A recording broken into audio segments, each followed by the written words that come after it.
Welcome to Package Your Genius. I'm your host, Amanda Miller Littlejohn. I'm a former print journalist turned PR and personal branding pro, and I am here to help high achievers like you bring your genius ideas to life. Whatever gift you have to give the world, I want to be a catalyst for your next genius move.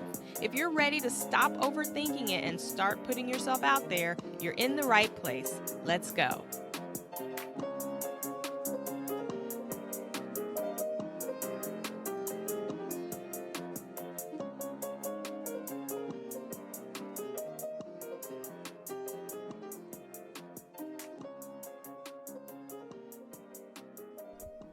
This week we've been talking a lot about callings, gifts, and the things that keep us from going all in on our gifts. So those things that hinder us, the excuses and stories we make up and tell ourselves, and the reasons that we're not going for it. And I feel like it's an important conversation or series of conversations to have, because once you understand what's holding you back and what's getting in your way of going all in on who you are and what you were put on this planet to do, it just makes it so much easier to go for it. So today I want to talk about how you show up when you come to win.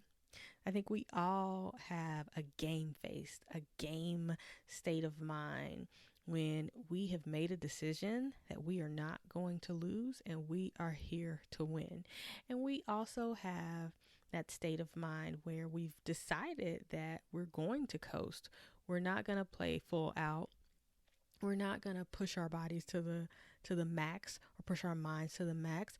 We're not trying to place in the race. We're not trying to get first, second, or third. We're just here to get a participation certificate, right? So I don't want to talk about that mindset. I want to talk about that winning mindset, because we all have one. We all have this mode that we can go into and turn on when we've made a decision to win. But for some reason, we all know how to prioritize our work assignments, our money, our kids, even our health. But when we think of our gifts, we go blank. We get ourselves out of bed and out of the house every single day, but suddenly when it comes to our gifts, we can't figure out how to motivate ourselves to get started. We can multitask, manage multiple calendars, and juggle conflicting schedules for our teams and our families, but when it comes to writing the book or getting the podcast done, we can't figure out how to find the time to make our dreams happen. We can put together scrum boards and complex project flowcharts, but when it comes to our gifts, we can't figure out the first step to get started. What's that about? We need to attack our gifts with the same energy we bring to the places we already excel in our lives. Look at what you're doing well. Look at where you are winning already. Look at what you're already getting right. Ask yourself, what are your typical patterns? How do you show up when you're ready to win? For example, one of the things I feel like I'm getting right, and I show up with an energy of I'm here to win regardless, is cultivating my children. So when I look at how I move and the energy I bring to cultivating them, I notice I do a few things every single year. Number one, I challenge my kids and raise the bar and try to keep standards high.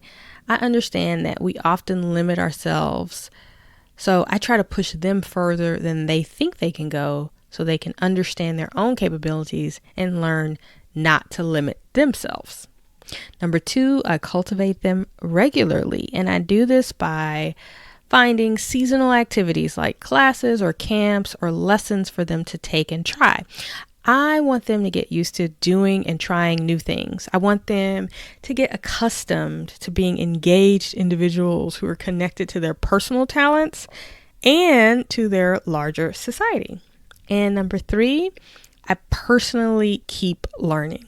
I seek out books, articles, podcasts, and other ways to learn how to be a better parent and guide for them. And fourth, I find partners who can help me take them to the next level.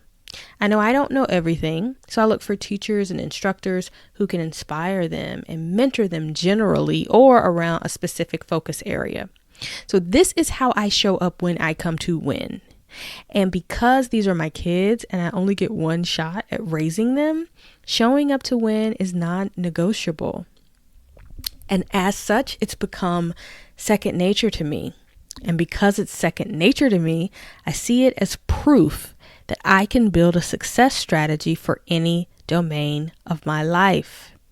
Let me say that again. Because I've had success, because it's become second nature to me to show up and play to win, to show up ready to win when it comes to cultivating my kids, and I can see the proof in the pudding, right? Like I can see the result in the fruit of my effort. It's proof that I can build a success strategy for any domain of my life. I just got to adopt that same energy, that same mindset, as you can too. So if you're successful in any area of your life, which I know that you are as a high achiever who listens to this podcast, you have the power to dissect your own personal recipe for success. So when you show up to win, how do you move?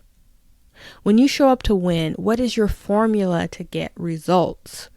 When you show up to win, how do you motivate yourself to get things done? When you show up to win, how do you organize your time? When you show up to win, how do you find the money to invest when you need more resources? When I think about my kids and the various things that I put them in, a lot of that stuff isn't cheap, right? A lot of that stuff takes a lot of time. And so I have to get creative with scheduling, with transportation, with budgeting, with finding the money and not accepting, oh, that's expensive or that's too expensive as a reason why I don't enroll them in something or I don't look for ways to keep cultivating them. That's not good enough. I have to work around that. I have to be resourceful and creative because now that I am showing up to win, it's a decision to win, right? Like not trying and not doing everything I can possibly do to make it happen is not an option. So I want you to do the same thing. Think about where you are winning in your life, what you feel really confident around, what area of life do you already feel really great about how you're approaching it? Where are you killing it? And with that same solutions-oriented, strategic mind, I want you to think through how you can approach your gifts and your calling with that same energy. So don't just use your organizational skills, your strategic mind, your resourcefulness and creativity to accomplish the tasks at work. Use those skills to get your own stuff done too. You've got to figure out how to show up for you the same way you show up for your job or your clients, at least if you feel like you're killing it with work or with your business. And when it comes to you, you've got to figure out how to show up to win. I hope this was helpful to you, and I hope you're able to reflect over your life and where you feel confident and successful and dissect what about that area of your life is successful. Like what about that area of your life makes it a case study for yourself? How can you bring the same lessons and the same tactics and the same spirit to the parts of your life that maybe aren't moving as quickly or as swiftly or as smoothly as you wish they were? And if the part of your life that is not in motion just yet is your gift and your calling, then how do you bring the energy from the parts of your life that you have mastered to bring that to life? Thank you so much for listening to another episode. I'm excited to keep this challenge going. And if you're enjoying these episodes, don't forget to leave a rating and a review on iTunes and to share on social media that you're listening. Thanks so much. I'll see you tomorrow. Bye.